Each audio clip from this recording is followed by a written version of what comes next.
Welcome to the latest workshop on Lodge operations. During this workshop, we ask that you silence your cell phone, avoid talking to your neighbors, and if you must leave the room, to do so with a minimum of interruption to those remaining in the room. Thank you. Every workshop shares the same basic goals. Today's topics to be covered are subjects that the field staff has observed most frequently since our last operations workshop at the Cincinnati International Convention. We believe you will find today's topics relative and beneficial to operating your lodge. While we wish COVID-19 was far back in our rearview mirror, this is simply not the case. We must continue to exercise precaution and maintain protocols to protect our members and guests. Most recently, we are experiencing restrictions and closures imposed by local governing authorities. Our best action to avoid widespread closures of our lodges is to practice the provided protocols.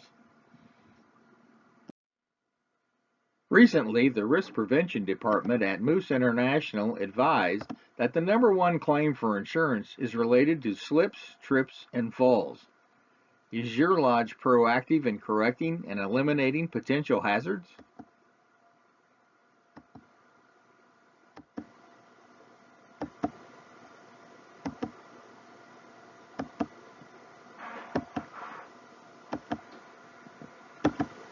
You owe it to our members and guests to operate a safe facility both inside and outside. Think too about the current weather conditions that can create additional seasonal hazards. Eliminating all potential hazards will reduce the claims and ultimately reduce insurance expense at your lodge. Another area of claim concern is sexual harassment. Perhaps many simply don't understand that what was once socially accepted decades ago is no longer tolerated and can create costly claims. Make certain your lodge has a posted policy. You always investigate claims, maintain a zero tolerance policy, and have documents on file providing proof of education to staff and officers. It is also acceptable to provide education to the lodge's members. Violators can be from a variety of sources. Moose International makes information available on the international website.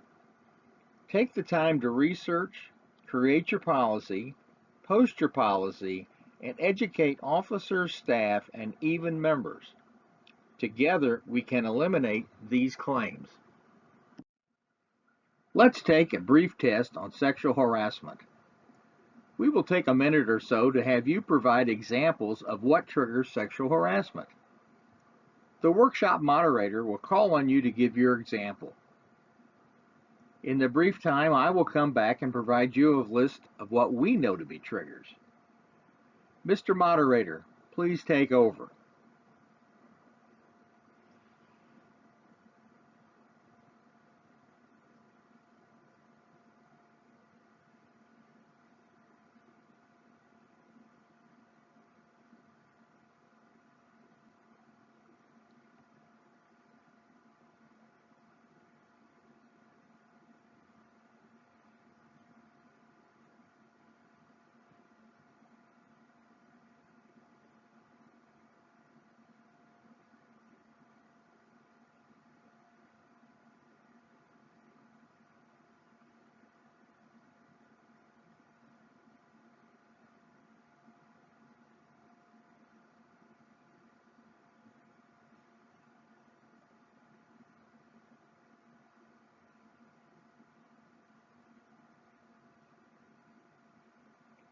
Let's see how you have done compared to our list of known triggers.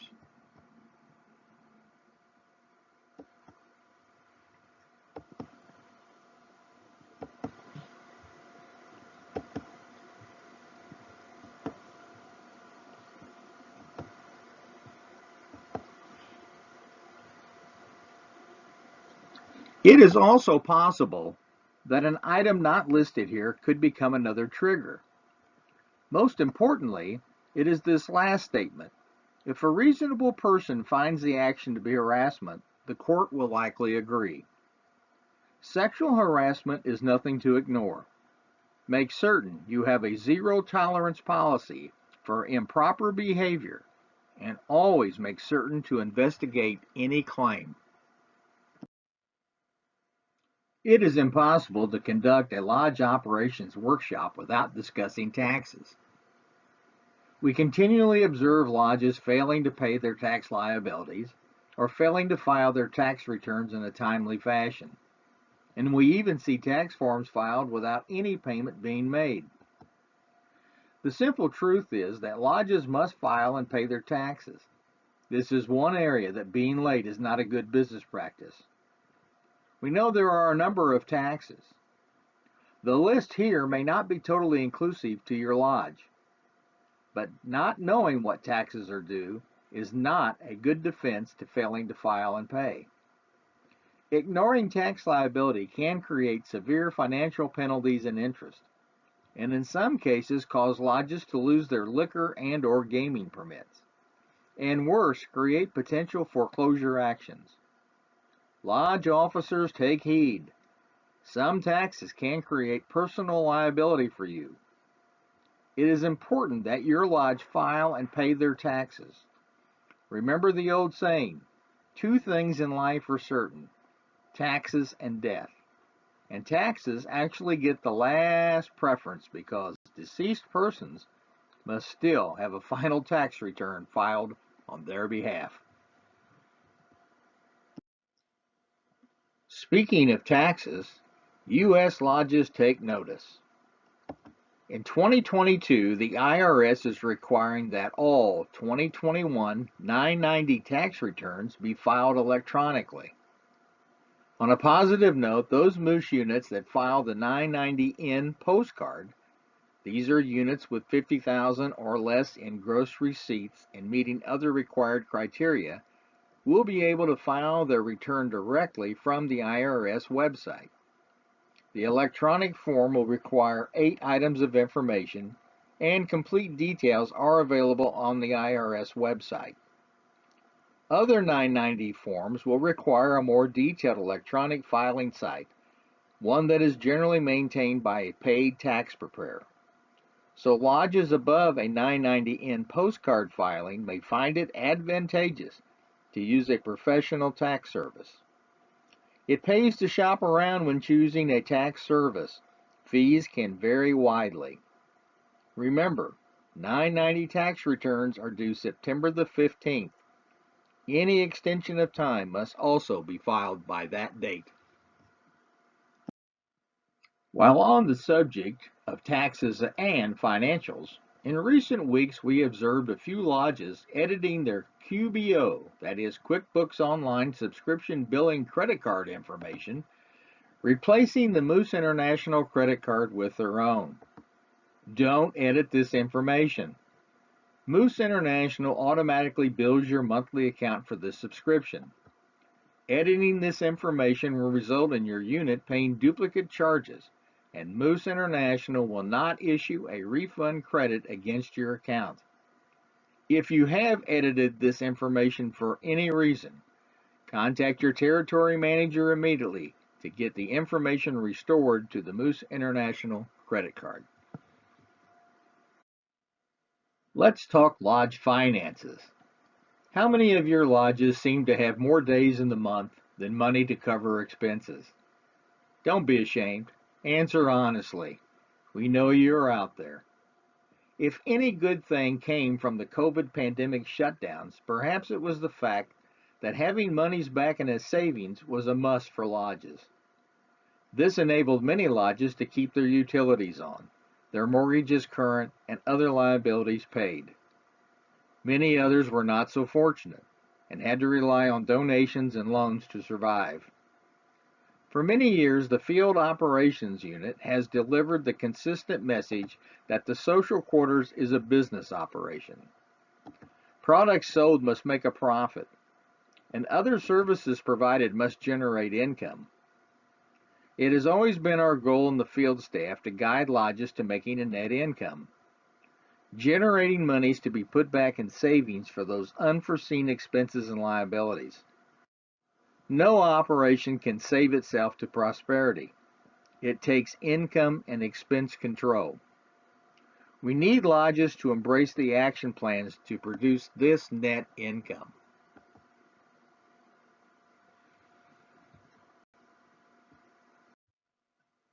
One of the first things we hear when speaking to lodge leadership about making their product offerings generate a profit is competition. Chain pubs, other fraternal organizations, other service organizations, local restaurants, local bars, and on and on and on and on. Do you think they look at us in the same way? If not, why not? Don't you think we have a good product? If a 12-ounce domestic beer sells for $3.50 in each of these venues, what sets them apart to draw customers? Perhaps it's service. Perhaps it's the decor. Perhaps it's atmosphere. Think about it. What drives you to go out to spend your dollars for drinks, meals, or entertainment? More importantly, what sets your lodge apart from those so-called competitors? We control our own destiny. Your lodge needs to be the Disney World of similar offerings. Disney sets themselves apart from others by what they offer and represent. What about us? Here's a list of what we represent.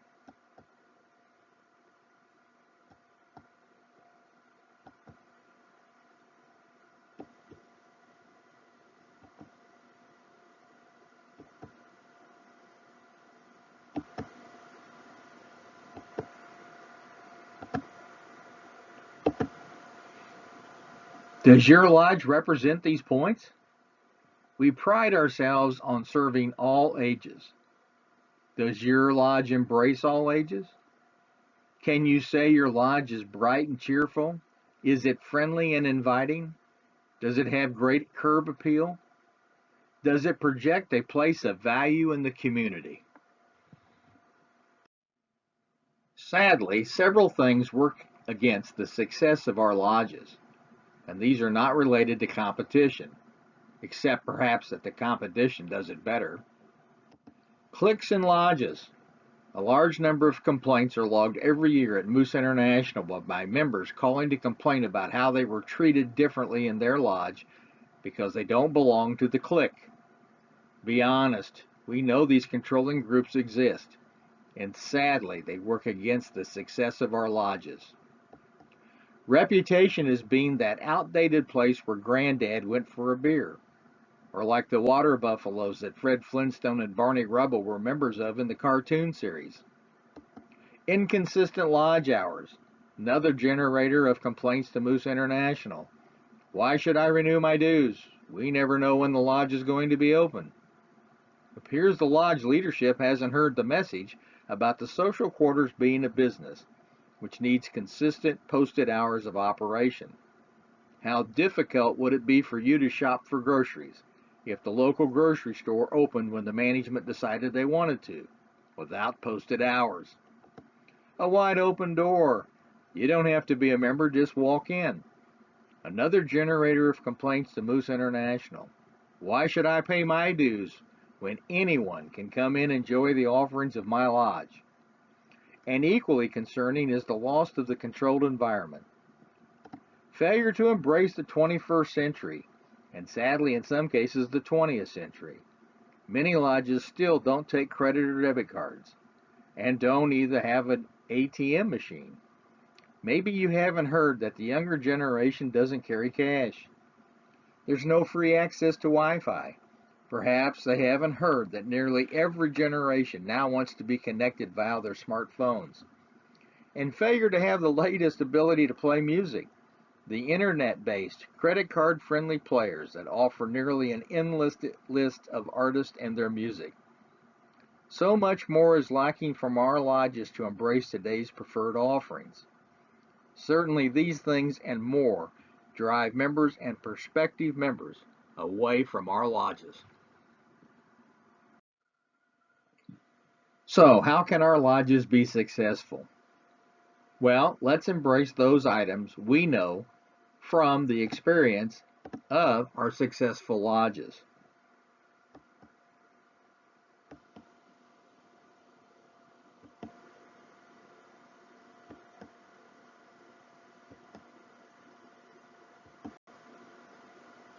We will look at each of these items in more detail. Remember that we know from the experience of these successful lodges that these elements play a major role. First is the Moose mission. Lodges find that by promoting and supporting these mission points, their members take pride in knowing that their local lodge supports making their community a better place. The children in need find solid refuge and assistance in a place called Mooseheart, and that members such as themselves know there's a place where they can safely and without need finish their lives without worry, a place known as the City of Contentment, Moose Haven. Yes, members will renew their dues knowing that an organization they are a part of supports the needs of others, be it in the local community or within the Moose family.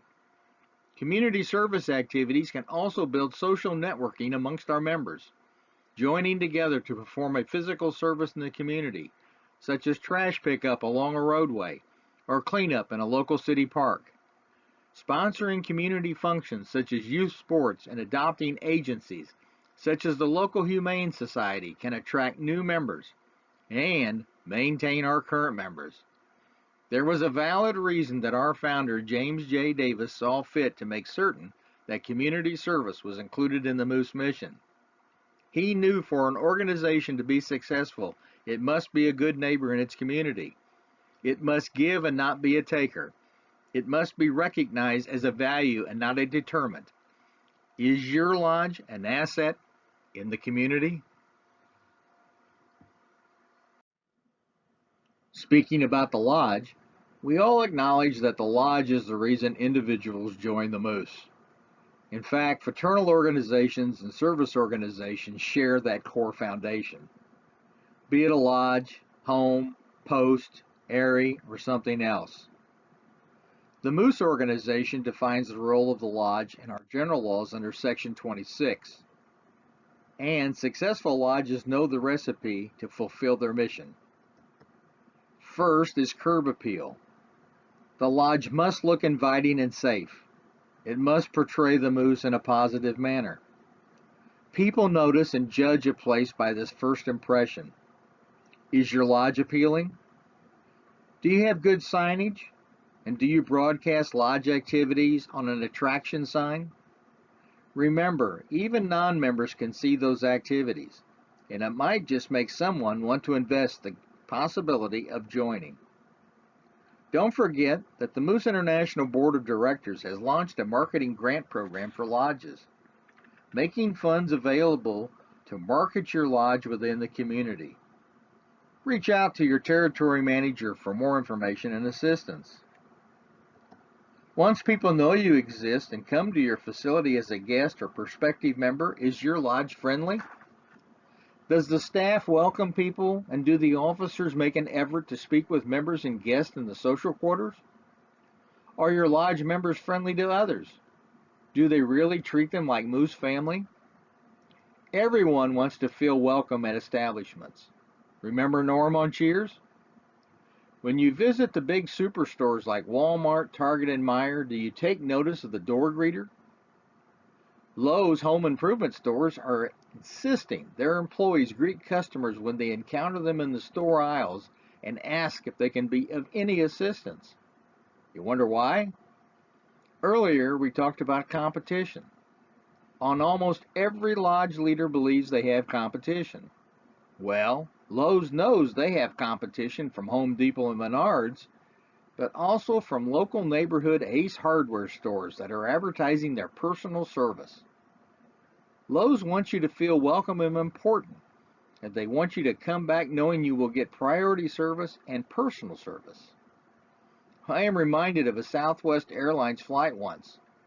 In the usual flight crew announcements, which on Southwest are always humorous in some way, the flight attendant said, "We thank you for flying Southwest Airlines, because no one loves you or your money more than Southwest Airlines." Everyone in the cabin was laughing or grinning. The message was clear.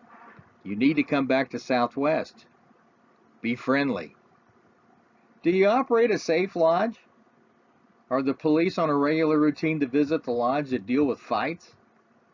Do arguments, fights, and profane language routinely appear in the social quarters? Does the place appear to be a fire trap with clutter everywhere, worn floors, poor lighting? You knew all those things we identified from risk prevention that can cause personal injury? If you answered yes to any of these things, then it's time to clean it up. How many of your lodges have cuss jars? The concept is to pay a donation fine if you use inappropriate language. And how many of you have had that member that drops $20 in the jar and says, "Get ready, I've had a bad day"? Get rid of them. Don't allow inappropriate language. Do you see these cuss jars at Applebee's or Chili's? No, they don't tolerate such actions. You need to run a safe place, one where everyone feels comfortable, not offended by rude actions, and able to enjoy a carefree visit. Successful lodges offer activities of all kinds that engage every age group and cater to the varied interests of the members. Some activities may be regular events, like a poker night or Trivia Tuesdays. Others may be special activities, such as holiday-themed events and sporting events that have viewing parties. Activities can be indoors and outdoors. They might also include off-site events, such as bus trips to ball games. There are endless types of activities. Something on the calendar for nearly every day of the month is bound to keep your members engaged in their lodge. And when guests or citizens of the community hear about all the activities, they are likely to want to become members so they too can participate. Is it easy? No way. But remember, a burden heavy to one is borne lightly by many. In other words, get a group of individuals to serve as sub-chairs of the activities committee to plan and execute these activities. In the end, this will contribute greatly to your lodge being successful. Engage the entire family. Set aside opportunities for younger children to experience and enjoy the lodge. Remember, they are the future members of the Moose. No kid needs to be exposed to the bar area, but every kid should have the opportunity to enjoy activities at the lodge, inside and out. Does your lodge routinely host kids' activities? If not, you're missing out on an important element for success. Parents won't have much interest in joining an organization that doesn't create a family atmosphere. Get on board. The Moose is all about children. Remember Mooseheart? Hopefully you've not forgotten about Mooseheart. Let's make certain to get kids involved in our lodges. This is the lodge system. The first impression most people get of the Moose and the doorway to most applicants for membership. Do it right. Be a successful lodge. When we speak about persons joining the Moose, we have to talk about membership value. Think about the difference between Walmart and Sam's Club. Both are owned by Walmart, but one requires a membership to use, that being Sam's, where customers get reduced pricing in exchange for buying larger quantities. On the other hand, Walmart requires no membership, and customers receive reduced pricing on smaller or single quantities. Sam's members join and renew because they see value in the membership. Paying, for example, $1 for a tube of toothpaste so long as they buy 3, versus paying $1.39 for a single tube at Walmart. The point here is that each member discovers for themselves what the value of the membership is for them. Moose memberships work in much the same way. If you believe your lodge's drawing card is offering cheap beer at the bar, you are likely missing the real reason your lodge has members. Legal drinkers can generally find cheap beer prices at locations that don't require a membership. More than likely, the member has found another reason that he or she has joined and renews their membership, and the reasons can be nearly endless. We do know that many members value the social time they can spend at the lodge with the core group of regular members they observe in the lodge, which is like their extended Moose family. Most of these members don't even notice the price of the beverage they've ordered. The atmosphere is the most important element. This is why it is so important to operate a safe, inviting, and friendly lodge operation. And it is a very important element of a successful lodge. Giving the members value for their membership. Some like dances, some like karaoke, some like special holiday events. Perhaps you have the best T-bone steak dinner in town. Whatever the reason, the members have to find value. And again, maybe it's that friendly, safe, Moose family feeling.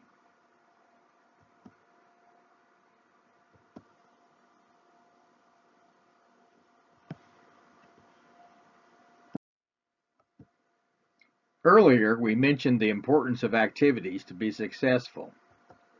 Activities for members.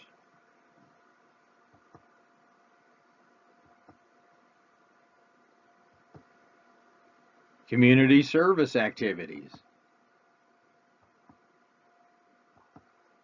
These are activities that can benefit the community and put a positive image of the Moose in the public eye.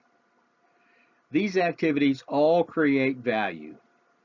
Creating value to the members, creating value for the lodge, creating value to the community. We can't emphasize the value of activities enough. Make certain your lodge is fully involved in this element of success. Another major element of a successful lodge is one that is financially stable. Lodge leadership has a responsibility to ensure they are operating a sound business operation, one that is producing a net income and is properly protected against loss, and one that is meeting its obligations to avoid foreclosures or unnecessary expenses, such as penalties and high interest charges. Overall, these are all part of the fiduciary duty of the key officers. To properly understand these responsibilities, the officers need to understand the profit and loss, the duty to maximize income and minimize expenses, the duty to set pricing on products that will generate sufficient profit to operate the lodge. This means also pricing the use of hall rentals to generate a net income, and to make certain that lodge activities that involve expenses such as live entertainment or other outside expenses generate sufficient income to pay their way. Lodges need to create a savings plan for those rainy days, such as during COVID shutdowns, when income is non-existent but overhead expenses continue to incur. Leadership duties include making certain the lodge assets are well maintained and thus maintain their value and don't add unnecessary cost to operate. Finally, there is a duty to minimize liabilities and to make certain the lodge stays current on its obligations. A well-funded lodge operation is a large part of having a successful operation. It reduces stress on everyone, from the leadership to the newest member to every staff person. Lodges must remember that it takes members to create income. Activities and value draw and maintain a membership base. Community service creates lodge value and helps attract members. And remember, members create income. It is not enough that a lodge may have significant income. You must know how to properly use these funds to create this financial success. The best way is to have an annual budget and to manage to that budget. To know and have a good budget, a lodge must know their cash needs. What expenses will you incur, and when will you generally need to pay those expenses? And you must know your income sources. How much do you receive in income, and when do you normally receive it? These first two items create what is called cash flow. Cash comes in and cash goes out. What is the volume of the flow? Want to increase income coming in? Make it easier for members to make purchases by accepting credit and debit cards or having an ATM on the premises. Need to improve your net income? Apply the 30-30-20 formula offered by the field staff. This formula will help you control your expenses of product, labor, and overhead, allowing you to create a sufficient net income. We mentioned hosting events, which are important to create membership value and maintain membership. Although it's important, you can't afford to spend blindly. You must understand that events must generate more income than their cost, and/or they must create additional revenues that would not necessarily have been achieved without the event. For example, if you hire a $500 band for 3 hours on Saturday night, the event should easily cover the $500 band cost and generate more than normal revenues above the cost in the register serving food and beverage. Another pitfall to avoid is dependence on a single major source to fund the overall lodge operation. We call this cross-subsidy, and it's not a good plan. Every business item needs to generate sufficient income to create a net income. Don't, for example, use gaming revenues to offset losses over the bar and the social quarters. What will you do when the gaming laws change and your percentage of gaming funds shrinks? We prefer seeing gaming funds used to retire mortgages or invest in savings accounts for major projects or rainy days. Saving money is a must. You need to know and plow net income into savings accounts, or at least a portion of the net income. Years ago, a good piece of advice was always pay yourself first. In this case, pay the lodge by putting monies back that can be used for capital improvements. Remember, every lodge needs to make a net income. Your territory manager is ready to assist you in developing your budget and a plan to improve your net income. We have talked a lot about elements that make a lodge successful. Let's take a moment and think about your own lodge. Is your lodge the social center of the community? Can you say it is inviting? Is it friendly and a happy place? Is it a safe operation? Does it deliver the wow factor? If not, it's time to take the necessary improvements to achieve these factors. We all want to be successful, and these elements must be present to make it happen. Please, take the suggestions back to your lodge, and let's make every lodge in the Moose a successful lodge for many years to come. There are a few other lodge issues that have been noticed by the field staff lately, and we are bringing them to your attention for corrective action. First, Moose Charities has noticed several lodges failing to remit endowment funds on a monthly basis, and noticed a significant failure by many lodges to participate in the annual Cradle and Rocker Fund programs. This is simply not acceptable.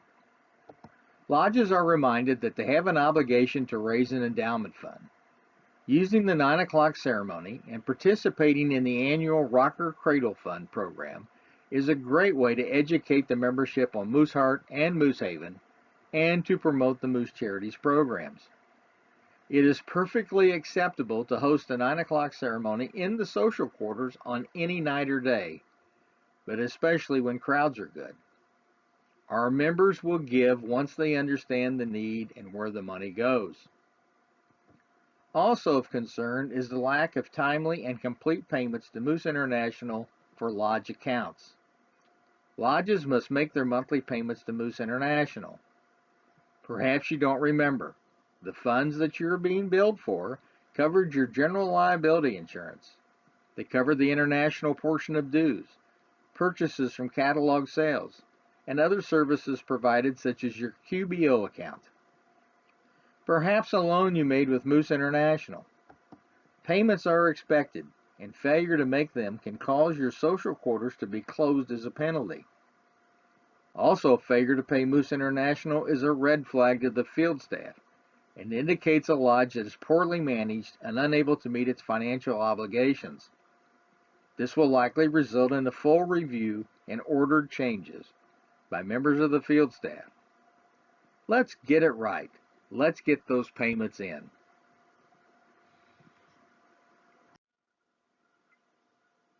Some good news you've been waiting to hear. The updated Too Hot training is coming, and it's coming soon. First, the training department will perform Train the Trainer sessions and then launch the in-person class curriculum. This will be followed by virtual training and then later on, online training. The new materials will cover both LCL Web and QuickBooks Online.